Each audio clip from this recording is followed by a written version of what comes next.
This is going to be the connection to the positive of the battery. This is going to be the connection to the negative of the battery. The negative connects through pin 7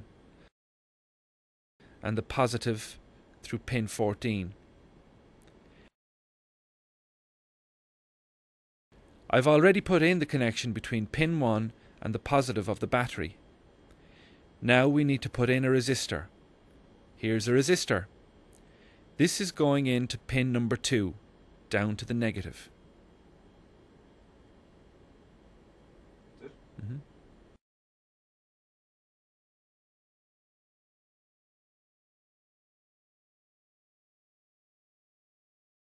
Here's the LED.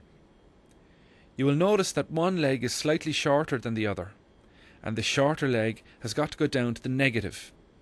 The long leg goes to the 3rd pin.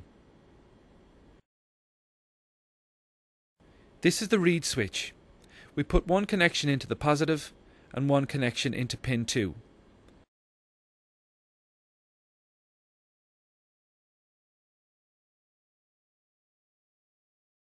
The last thing we do is connect the battery.